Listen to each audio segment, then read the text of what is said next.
It is Wednesday night. I thought I'd invite Brian Wang on the show because I don't understand half the stuff I want to talk about tonight.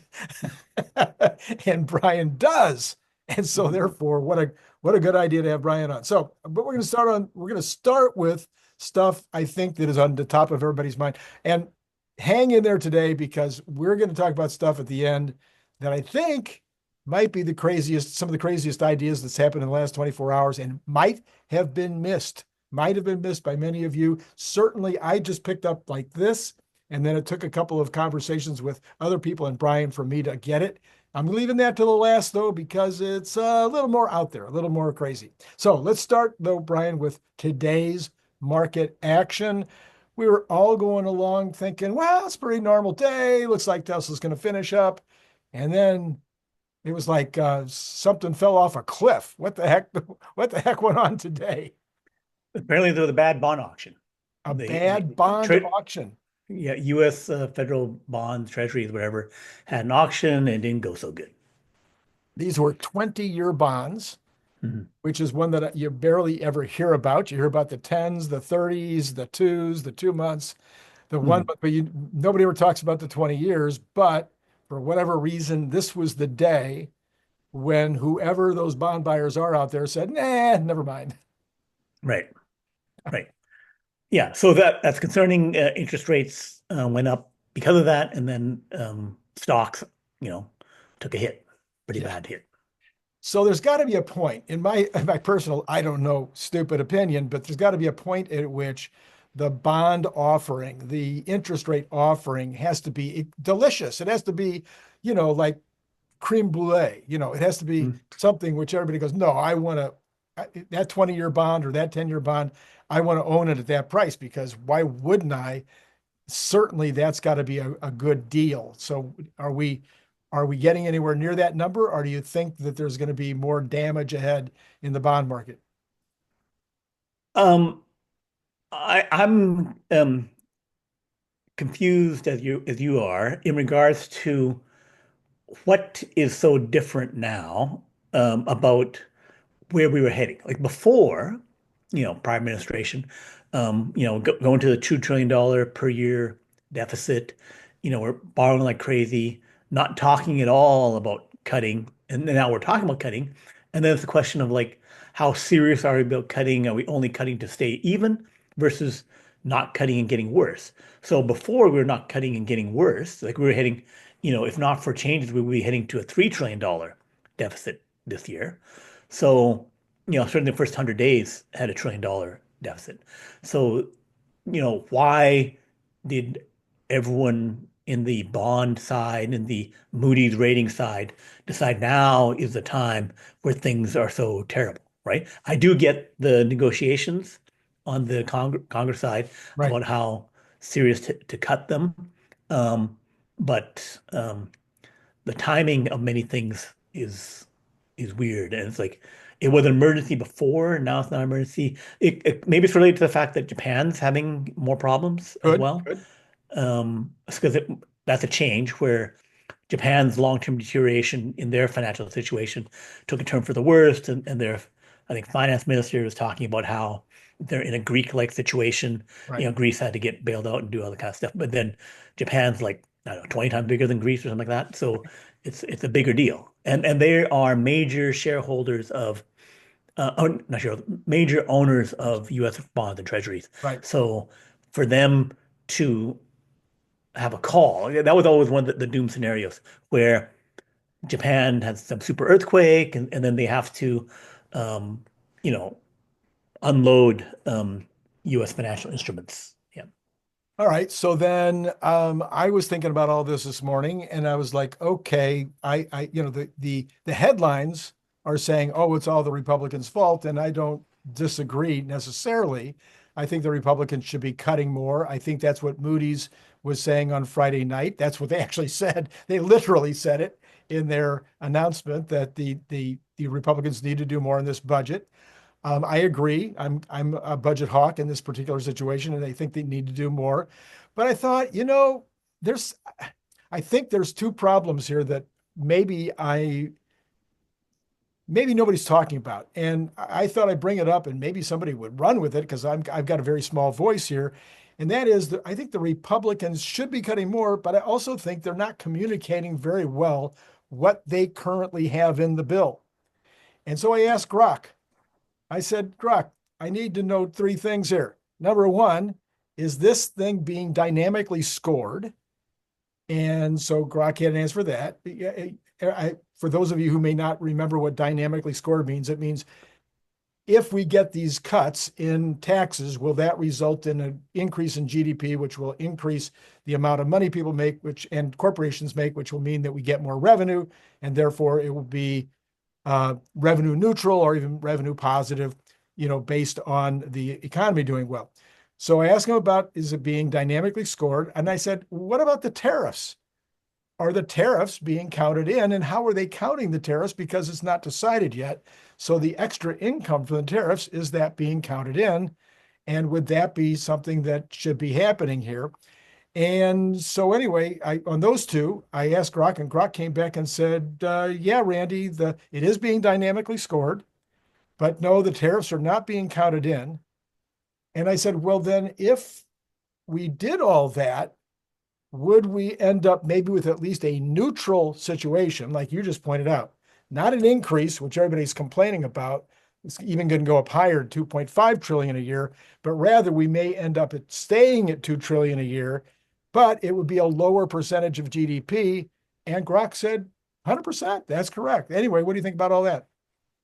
Yeah, so they have to. I think Lutnick talked about adjusting the GDP scoring thing because the GDP is calculated badly because there was a bunch of you know wasteful spending that was in previous years that was used to camouflage the fiscal spending and Right. the GDP numbers. So those were unreal. So but that's again in the control of the current administration. They know they have to do that. They have to roll it out, which um, seems like you would get the people to work hard and get that rolled out. They talked about it. I know they talked about it like months ago, and they haven't rolled that out. And they're also going to do some recalc of those financial numbers like you're discussing in terms Mhm. of how they score it. They got to roll that out, right? So the process of rolling that out, is it? I think a lot of it can be just be um, president and the head of Treasury and Commerce can just say, "Here's how I'm doing it," and Right. then because I know that they've made previous changes, how they calculate inflation, how they do this and that. It didn't take an act of Congress. They just Right. like at the bureaucratic level just said, "Here's how we're doing it," Right. right? So they have to push that stuff forward in order to make the adjustments happen, Yeah. right? So the OMB might have their scoring method, which you can't, which they can't influence. Well, they can influence it, but they can't tell them to change it. And then you have the Treasury, who might have a completely different way of scoring it, which would be something that might have a political influence on it, but at least they could explain it. You could decide whether the analysis was right or wrong. Is that kind of what you're saying? Yeah, yeah, that they have to at the executive and bureaucrat levels, push forward these changes so they can, one, to explain it better, like you talked about, and then two, to change the facts on the ground about how you do stuff, right? Because them making changes, some, decade or two ago, 4 decades ago, Right. on how we calculate inflation, that's had lasting effects. How they calculate unemployment had lasting effects, Right. right? So they can make that change happen. And I'm pretty sure that if some bureaucrat with an OMB says, I will not change how I'm blah, blah, blah, and I say, okay, you're fired. Next guy. I say I want to have this change. And you go for that? No, I refuse to do it. Too principled. You're fired. Next Yeah. guy. Are Yeah. you, are you going to change the way to do it? Yes, I agree that I'm going to change the way how we calculate the OMB thing. And they say, great, we're working with you. Right. Right? Right. That's So right. yes, OMB has whatever independence, kind of, Right. Right. Right. right? Yeah. But if someone says, fire the three previous guys that had my job, I would kind of say, yes, I would agree to how you score this system. All right. So number one, I'm claiming, and this is what I was really trying, the point I was really trying to make, and I'm just going to keep making it, is that the Republicans aren't doing a very good job of communicating the facts that that Grok agreed with me on. I think they really need to get out ahead of this and say, look, this will at least be neutral, might even be positive. Yes, we can do more cuts later, but this is at least a neutral deal and will be a reduction based on the percentage of the GDP at least.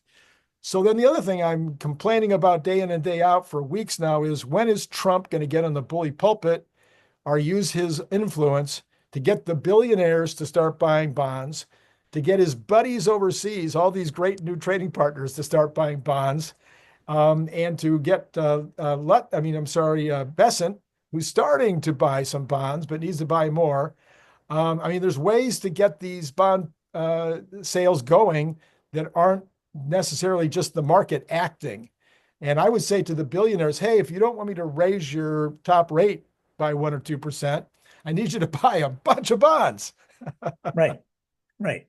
And it seems like it's that they have the power to do that, and that I don't think it's a huge amount. Like I don't think that the amount of bond sales, tens of billions. Like one, the wealthy funds and people, super high net worth people, they own, bonds and debt and that kind of stuff. Yeah, yeah. So getting some more shouldn't be that big a deal. Yeah, like So the UK, I think, is the largest at around 80 billion.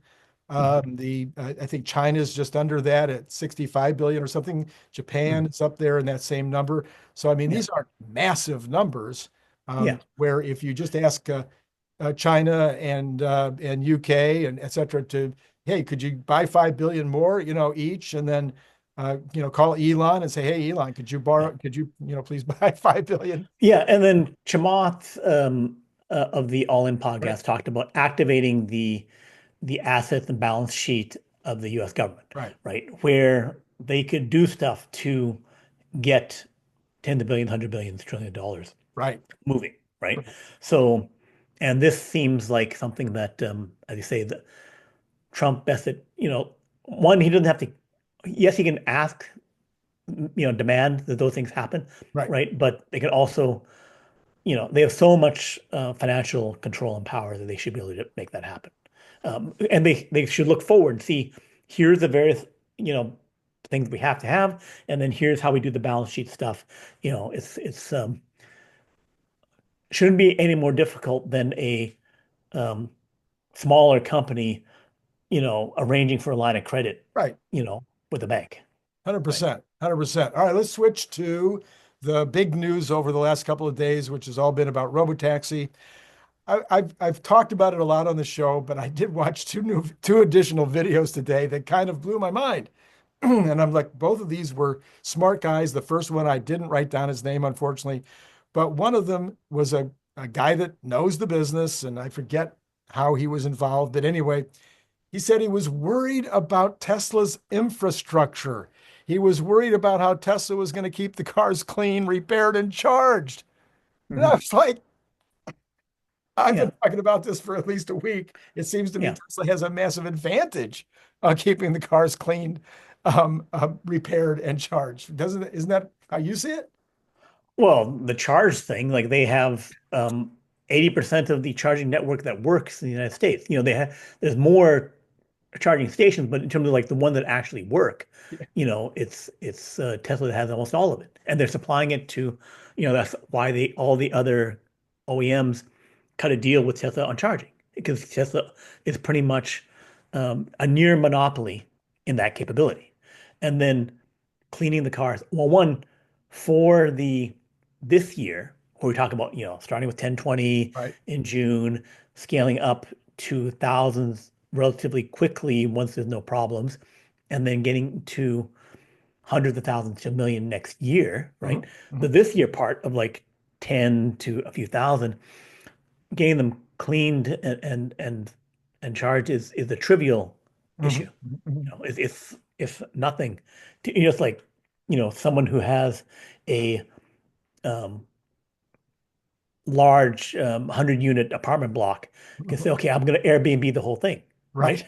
Yeah, well, it's not that big a deal, Right. right? Cleaning the rooms, cleaning whatever, cleaning cars, not that big a deal. So for the millions, yeah. So then you have to get to millions of cars cleaned. but that's the next year problem. And that goes to what I was saying for our previous videos, where I was saying that they need to get the rollout, the preparation around that side where some individual, just like if I'm going to start doing Airbnb a few months ahead of time, I get my insurance sorted out, I get my um, the towels and the Right. sheets and everything, and I get someone who's going to help me clean and turn the thing. Right. I could choose to do it myself. I could, hey, get my son to do it or anything like that, but I may also get a third party to help me do it a cleaning crew Mhm. in case, hey, I may not be available to do it, right? You have to just make that arrangement happen. Just like the arranged babysitting, you arrange to make it happen, right? So we need to have a few months where people know here's exactly what it is, here's how you plan it out, and then you get it done. And it doesn't have to be all on Tesla, just like it's not an Airbnb to do all the cleaning of all the Right. Airbnb units. And just like it's not an Uber to it. Like the person brings the car and then they do it. So, Yeah. but you So, can make it easier. and it seems like Tesla has service centers and showrooms and places where they do auto, accident repair, whatever. They got, I don't know, facilities all over the United States in the major cities, which is where you need them. So it would seem like those are going to be lightly used at night.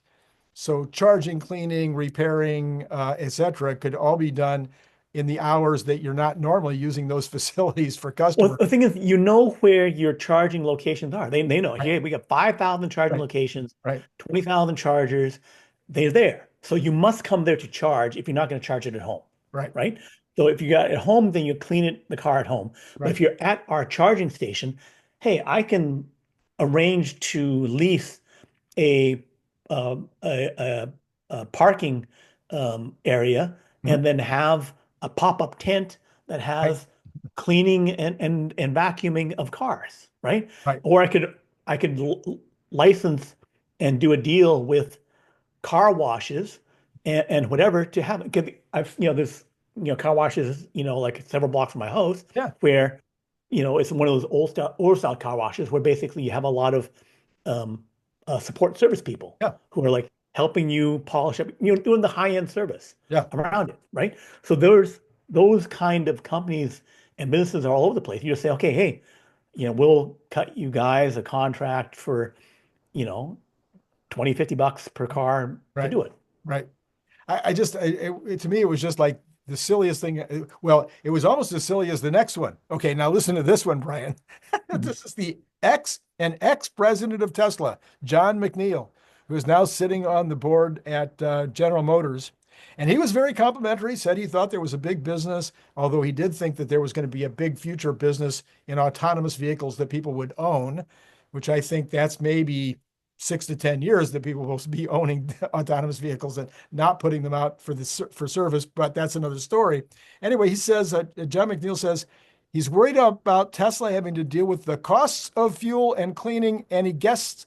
And also, I think he was also including in that the cost of the vehicles because they, unlike Uber, they would be bearing the cost of the vehicle, and they would then, and the Uber driver is paying for his own cleaning and gas. That was his concern. How was this guy ever the president of Tesla or sitting on the board of GM? What do am I wrong or what do you think? It's these old people with other clear conflicts of interest who are, bringing up problems that aren't necessarily problems. Maybe the Um, opposite of a problem, maybe an uh, advantage. right, right, yeah. So I think it's he has a conflict of interest now. Just like the ex, and also they could have other reasons for making that statement because it's Cern Bash, other people have made far more detailed analysis, far better analysis that this is not an issue. So, all right. So let's turn it around. Let's you and I play devil's advocate. So we have a rollout starting in a couple of weeks or so. We hope that it goes really, really well, and then it's going to expand to other cities, Los Angeles, San Francisco. I think you and I were kind of agreeing that we thought those might be the next cities. And okay, and so there could be all the obvious things. There could be accidents. There could be the app could go down. There could be, you know, individuals that are trying to interfere with the cars because of politics or other reasons. We saw this with Uber when they started out. We saw this with Waymo when they start. In fact, we still see it with Waymo with people putting cones on the cars and other things. So, other than the obvious ones that I just listed, are you envisioning is there anything out there that you think might sneak up and bite us in the butt on the rollout? Um, the main concern is how quickly they get the all the driving at scale stuff sorted out, um, and not having serious accidents, right? If that works, then everything else takes care of itself. So it's just how fast are they confident with it? I'm sure they're looking at the numbers, and I think that they should do with supervised as well as unsupervised, that people need to make the adjustment. But it's looking like with the invitation only geofencing that they're going to definitely, do a unsupervised only thing. I Yep. just think that in that transition, it would go better. The 1 year long transition to millions of cars, that you should have supervised for the wait time problem I mentioned before, for the user adoption issue, and that giving people um, the rides to actually experience the, Mm. you know, the unsupervised version. So I think that is also an issue, though, that the wait times and the um, having people get used to unsupervised, because they've had employee ride share where they're Hmm. giving people supervised rides in Teslas now. Right. And they said they had 50,000, 65,000 miles after several months. They have 20,000 employees in California, Right. 20,000 employees roughly in Austin. If all of them were using it to commute, they should be adding um, average 5 mile drive each way, so 10 miles per day. They should be adding 400,000 miles per day for all employees. Like if every employee was doing the ride Right. share ride, Right. right? Right. So then being only 50,000 after several months means that they're only getting, some tiny fraction of adoption. One, they're only doing 300 people making the drives, Right. but even that would be 3,000 miles um, for a commute there and back. And then every week you should have, 15,000. So it should be still three times higher, right? So maybe only one third are doing the The the, the, actual. the ride that they could, right? So um, there seem to be adoption issues even for their own employees, which I can see that people would say, "Hey, I don't want to do it," blah blah Yeah. Yeah. blah. Yeah. And so because that's still an issue, like I plenty of people I talk to say, I would never get into Yeah. that one, Yeah. Yeah. but until they actually experience it, then they can, it's like people have a reluctance to try Uber first. Sure. Think, oh, Sure. I'm used to taxis, I'm used to buses, I'm used to my own car. So then getting that adoption thing to happen. So I want to see more um, consideration on Tesla's side to get to full adoption. I think there's a transition period that has to occur. I thought that the most important part of all the stuff that happened yesterday was the Sean Duffy interview, not even the Elon Musk interview, because Sean Duffy said, "Yeah, we're going to have a national rule. The states and the cities won't have anything to say about it. We will override their whatever they think they're going to do." And this is what drove the stock price to 488 last time, was the belief that the Department of Transportation and NISTA would make a rule and eliminate all the city and state regulations, and that it would be friendly to Tesla and Elon because of Elon. And so now we heard yesterday this is going to happen. It's a done deal. It's just a matter of which day. And him confirming that it would be overriding the states and municipalities. So I think the stock should have gone straight back to 488, but it didn't. So did I miss something? Well, one, it has to. He said it would happen, but he hasn't done it yet. So it's there's several things right now where we say it's going to happen. You know, us who follow Tesla say, okay, yeah, it's going to happen, just a matter of when. But for everyone else who hasn't, they can say, well, it has not happened yet. So um, in the betting markets, it's only um, 25% or less who believe that Tesla will roll out Robotaxi unsupervised in June. Really? And then, oh, 25% in the right. betting. And then 35-40% that say that it'll happen by the end of the year, right? And then most of them do not believe that there will be this national robo-taxi um, law and that kind of Regulation. stuff. So most people do not believe it. And clearly the money betting is not going to happen.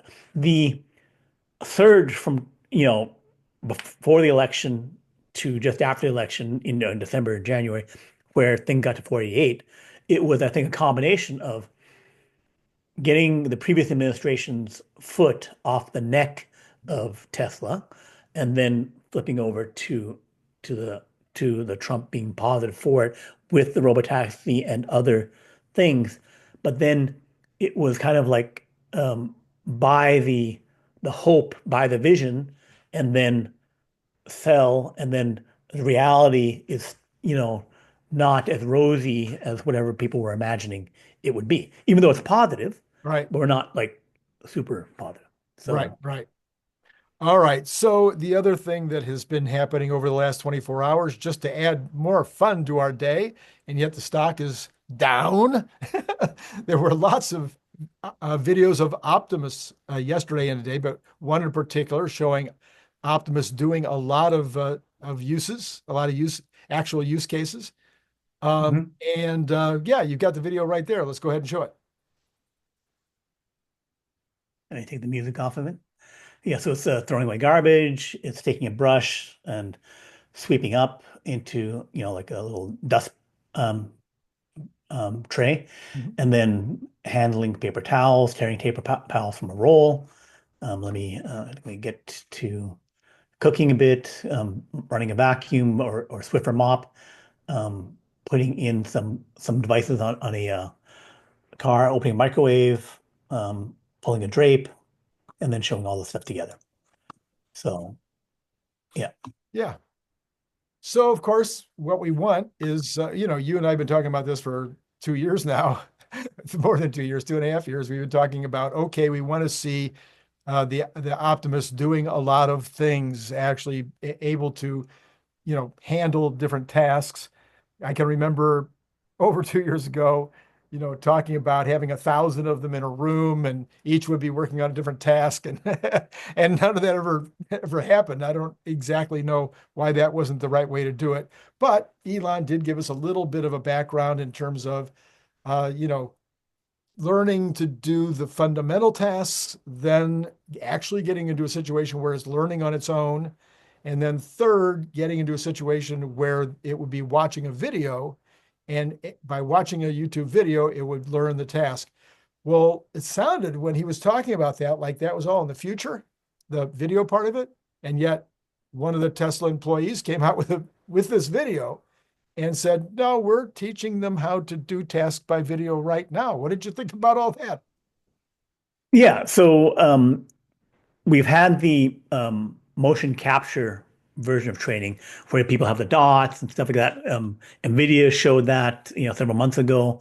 Um, Tesla has done that where they had teleoperation and have it recorded and done that. So that kind of like significant human involvement in the training with teleoperation or motion capture has been what's been done for a long time.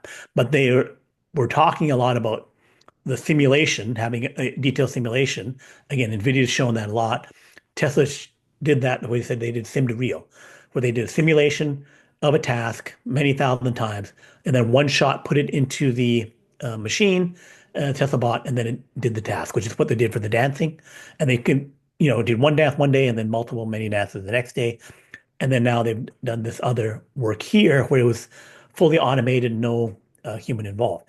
And then training by video, yeah, the fact that, talked about it as being a capability for the future after it was more of a sequence thing that they've done training, gained the basic skills in with the teleoperation and the motion capture, doing sim to real. So tick, tick, like we've done those things, we've done that thing, and now training by video. He said that is the new way to get to scale, right? But the fact that they've done it some now is again not surprising because they trained Robotaxi on video Yeah. for China, Yeah. right? They did simulation training for video for Robotaxi for China. So doing it for Tesla Bot is using the same system, same kind of stuff. So all three, and like I said, the workload, the main fact that once you got this really working well, then you scale by creating have like loads of tasks where it's like, um, watch these videos at high speed, watch these videos, and then train up and then do many tasks. That is kind of like the whole um, think of the Matrix, where it's like, okay, I learned to fly the helicopter, I Yeah. learned to fly Yeah. the car. It's like Yeah. super fast, boom, boom, boom. My eyes move, and then it all happens, right? So that speed of task rollout, we're seeing explosion of tasks, right? We're seeing, you know, cooking, vacuuming, cleaning, it's more and more tasks are being done. That's pretty darn exciting. All right. So Tesla was down, the Mag 6, except for Google, were down. And Mhm. I didn't know why, even though I knew all the news that you then told me about, but I hadn't really put it together. So, the Google story, would you help us out with why Google was up today and whether maybe it's way more important than the few dollars that it was up? Yeah, so that's Google I/O is the big event that they have every year where they announce all of their latest technology stuff, all the new products, and get their developer community um, excited about making more money with Google products and Google APIs and all that kind of stuff. So they, had multiple keynotes. The CEO gives the keynote, the head of VP of this and that gives keynotes, and they roll out their new models, which are the Google Gemini Pro 2.5 model, leading model, Google Gemini Flash model. So they've released those in beta form a few weeks ago, and now they've released another updated version. They're leading uh, the LLM arena charts, 1417, 1430, ahead of the 1405, 14 or whatever of Grok 3. Um, so I'm sure that a pause in the Grok 3.5 release is to make sure that it comes out and beats the Gemini models. Um, so Google is strong. They're the strongest competitor. I think they're ahead of OpenAI in many things. But there's still competition between OpenAI, Google, um, Tesla, sorry, XAI, and Elon made a deal with Microsoft. Microsoft has the Microsoft Build conference like the days before the Google I/O conference. So Microsoft Build is a conference talking to their developers, and then they said that they would put on the Azure cloud the Grok 3, and then I'm sure they'll put Grok 3.5 Right. onto it. So they have Mistral, an open source French model. They have Grok, and they have the OpenAI ones, but they're no longer exclusive with OpenAI. So the partners about who's supporting what is shifting in that in the AI world. Many deals, many developments.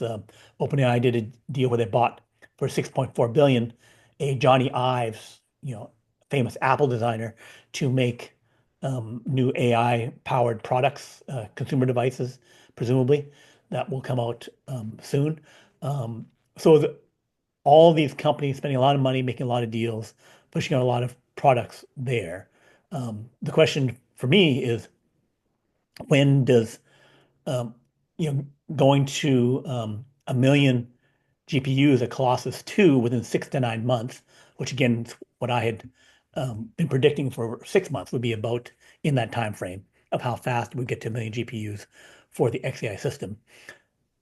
Does that brute force of capability of raw compute getting potentially 20 times to 100 times more compute than the competition, um, does that translate into a overwhelmingly superior AI system, which we won't really know for several months, although we'll get a big clue once we can all broadly see 3.5. Right. If Right. 3.5 really kicks butt and also closes up some of the problems of Grok 3 relative to the other models, um, then we start saying, okay, now I think they're serious that the clear data center advantage that XAI has starts to be dominating, that should start pull away. That's my thesis, and then we should see that with 3.5 in a few months, a Grok 4, which would have 3 times the compute of Grok 3.5, and then a Grok 5 model using those million chips, you know, 2 months after they install it. So either instead of 6 to 9 months, 8 to 11 would be when they get on the Grok 5. And it could have, 50 times the compute, and that should be enough to be the difference between GPT-2 and GPT-3 or something like that. So the brute force aspect of it would mean that they have more capability, faster capability, able to do things in a second that somebody else might take 5 minutes or an hour, Mhm. or a millisecond or whatever. Also, I am assuming be able to crunch more data to the extent that there is data, but I'm guessing that Yeah, they're everything is for the training of the models. for the training. So, Okay, for the training. so the training you need to have the GPT-4 models and everything else, the Google Gemini 2.5 are all in the OpenAI GPT-4 level of training. Okay, That level of training is 10 to the 25 flops, okay, right? So 10 to the 25 is a trillion is 10 to the 12, right? Yeah, a billion 10 to the 6, a billion 10 to the 9, a trillion 10 to the 12. So a trillion times a trillion is 10 to the 24. So 10 trillion trillion is the level of operational training right, that all the other models have had. They've right. had like 2 times 10 to the trillion trillion, Sure, sure, sure. or 4 or 5 times 10 to the trillion trillion, right? They've all been in that 10 to the 25 level, Right, right? Grok 3, Grok 2 had that 10 to 25 within that range, right? But it was substantially inferior because they only had 6 months to of to training. actually do actual work, right? Other guys have been working on for like 10, 12 years, right? Other teams, other companies working for 10, 12 years, right? Um, but 6 months, but the same amount of compute, right? Then they released Grok 3 6 months after, and that had 10 to the 26. So they're up a level. Oh, It was 1.2. So basically yeah, like 12 yeah, times 10 to the 25. yeah. 12 times 10 so they're roughly 3 times as much compute as everyone else. Right, But it was a world-class model. It scored well, but it did not have the polish and the algorithms and the software just better, right? Um, because of the fact that they were starting later. They only had a right, year right. to do it. Smart guys, but only a year, right? But the reason I don't think the programming, the polish stuff is a lasting advantage, and you got like 4 major categories of companies that are all kind of in the same range. Gemini is a bit better than OpenAI's O3, in the range of um, Anthropic. Anthropic's Claude model. Even Anthropic uses a lot less compute than the other guys, and they're still in the mix, right? Better data, video stuff. Like Google has better data and that kind of stuff. And then you have the DeepSeek and the Qwen Chinese models that are not out of the range of that. And then X is in the mix as well, with the Grok 3, right? So if we know that that XAI Grok have a growing ability to install more chips, right? It's like I know the horsepower on this car is going from 500 horsepower when everyone else is at 100, going up to 5,000 horsepower, 50,000 horsepower, right? And it's like, okay, you have a better driver team, Yeah, on your Formula One. They can do a turn faster, blah, blah, blah. Your drivers can shave off a second in the same class of car. yeah. But if I got that much more speed and horsepower on the straightaways, I will win, right? So that's what I'm expecting to see over the next 12 months, Got it. right? That basically we'll see 3.5, how good is it? It should be better. 4, how much better is it? It should be substantially better. It should start pulling away. I'm thinking like 100 points better on the arena models. And then do we get to 300, 400 points better for a Grok 5, right? That's what we need to see. Yeah. And then uh, Brian, somewhere, whether it was you that I heard this from or whether it was Elon anyway, it doesn't stop there. They get to a million GPUs, and then the next thing is 10 million, right? Right. So it's like the speed of building these things puts XAI in the lead forever, right? Because how does anybody, it's kind of like the Starlink. Once you've got those 14,000 Starlink satellites up there, how does anybody, they haven't even built the ship yet, much less started to put the satellites up. So these other guys are building, yeah, they got, what's that one called down at that new one in Texas? Stargate. Stargate, they're starting to build the buildings, but they're a long way from putting in the GPUs. So they might get up to the million level a year after a year after Elon does, but by then he's at 10 million, right?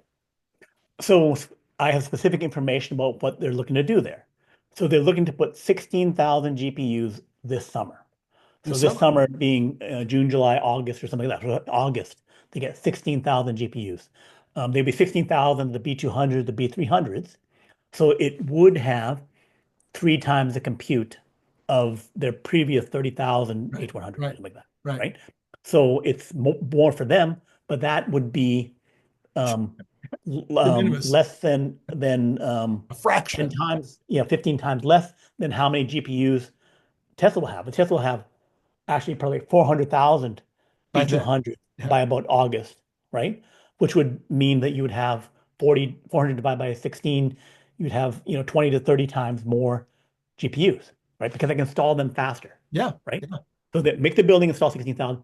Next year, they're saying by summer next year, they'll have 64,000, 64,000. right? And the buildings, they have 8 buildings with 50,000 GPUs in each to get to a total of Oh, 400,000 oh, capacity, oh. right? So the capacity of what they're building is only at that level, right? It's only 400,000 at the end of next year. And then they have to install chips. So that goes to the fact that how fast can you install them? That goes to the fact that Jensen said, hey, it takes these guys a year to put in 100,000 chips. So roughly a year to get to 64,000 chips and then have the capacity for 400,000. But so you have to have the building to hold 400,000. I made 8 buildings. And then how long will it take me to get the 400,000 in? So if it was like 6 months to put in the 400,000, the next 330,000 chips, right?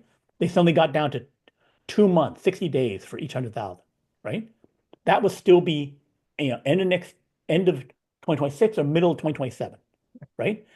If they want to get to a million chips, that would take even longer, maybe the end of 2027 into 2028. Wow. So that would be, and then and XAI would have it February or March of 2026, right? So they could be 2 years behind Yeah. if they can even do what they're Do saying they're that, doing, even if they can even do it. even if they could say they could do it, right? All right. So it sounds like once again, Elon is going to be way, way, way out ahead of everybody else, and there'll be no catching him. So it was suggested yesterday. I was kind of shocked to see this CNBC interviewer come up with an idea that I don't think anybody had put on the table before. And that was the idea that maybe Tesla should buy XAI. What did you think Right. about that idea? Um, I think that's a good idea that you should merge Tesla and XAI. I've been saying for a long time that Tesla, they talked about Tesla investing something Right. Yeah. into XAI, and Yeah. I was That's totally all we've for been that. talking about, though. We've been talking Right, about buying 20% or buying 10%. But now right, he puts on the table this idea of buying the whole thing. And Elon right. doesn't go, no, we're not going to do that. He goes, oh, well, I don't believe that the CNBC guy came up with that idea by himself, oh, wow.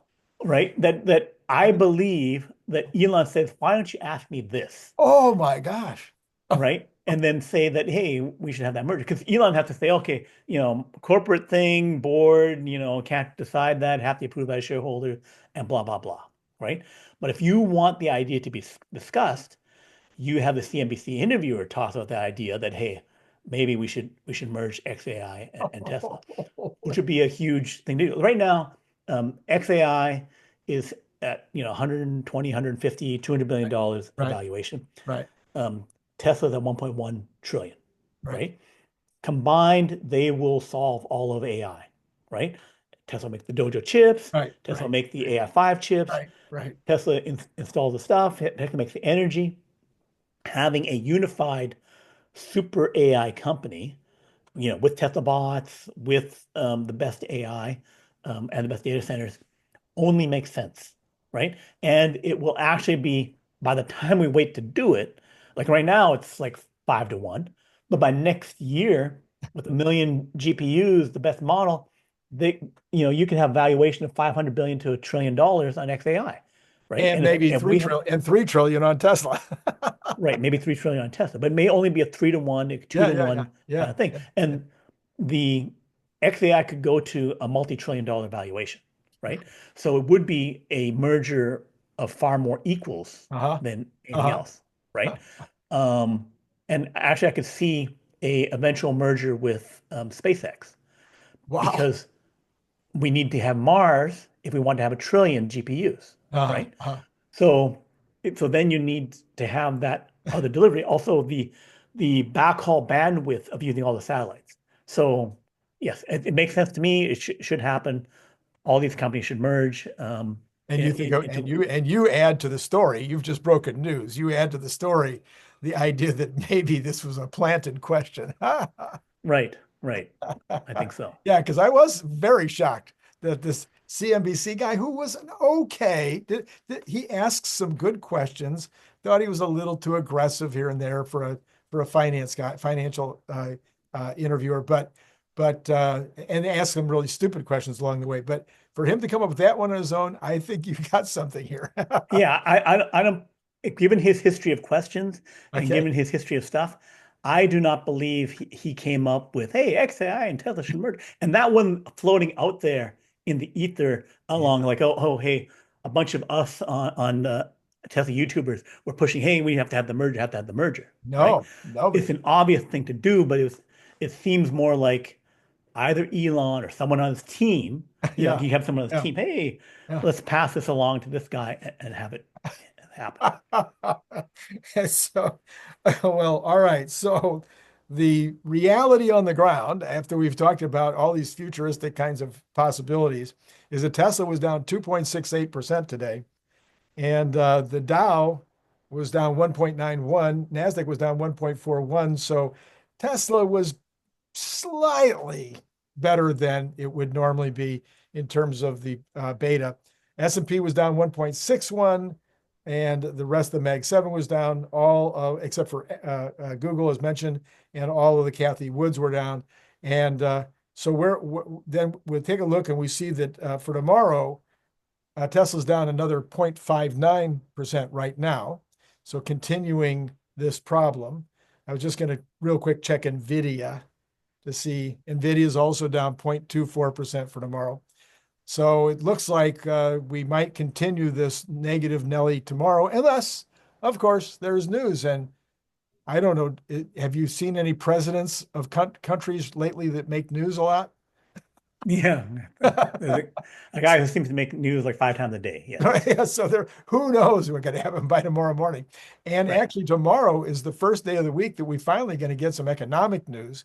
So we will have the regular initial unemployment claims, and we've got some S&P surveys coming in tomorrow. So at least we'll have a little bit of economic news to go with it. Now, the economic news today was people are still buying. This was from Amazon. No change, absolutely no change in buying habits. They're not even buying anything different. Home Depot, no change in buying habits. US sales up 1% or 1 or 2%. And everybody now saying, Target saying, everybody's saying, yeah, we're making sure that we're going to make sure we take care of most of the tariff, if not all of the tariff. It's not going to be passed along to the consumer, completely undermining all of the Democratic talking points. So what do you think about what's going to happen with the market if it finally figures out that it's the golden age? Yeah, it should rip. Like, I think that the tariff stuff gets sorted, and they have the power to fix all the tariff stuff. They have and the momentum to do it, and they have the power to fix this bond trading and the interest rate stuff because they control the finances. Like the biggest country with the most money printing, the most financial control, the most power can, they can cut the deals to make it happen, and they will act upon it. This is a priority for them to get the interest rates down, to get the economic numbers good. So they will unload all of their levers to make that happen. So I'm expecting them to make the moves to make the fixes because they're looking at this. They're saying, okay, this is important for us to have. Yeah, so I'm expecting a lot of solutions to come because they're on top of it. Right, right. Okay, so bonds ended up at 4.6 almost, actually 4.597, but I'll call that 4.6, which is crazy. I just blows my mind. Oil was relatively unchanged. Everything's unchanged. It is, oh, that's right. It's not, it's only 3 o'clock. I keep getting my times mixed up here in Hawaii. So all the changes are going to happen in 3 minutes, Brian. So not going to do me a lot of good to look at these right now. All right, I'm going to do a second show. This show, I don't know, you might have already heard me a couple of hours ago, or you might hear me later because I haven't decided what order to do things tonight. But Brian, as always, I appreciate you coming on. And this is a particularly interesting time. And the last 2 days have just been even more interesting than almost the rest of it. So we'll see what happens as the week progresses. Okay. Last thoughts? All the prelude before June. June's when things go totally nuts. That's 100% right. You got that's a last thought for sure. Okay. And to all of you out there, it's been great talking to you.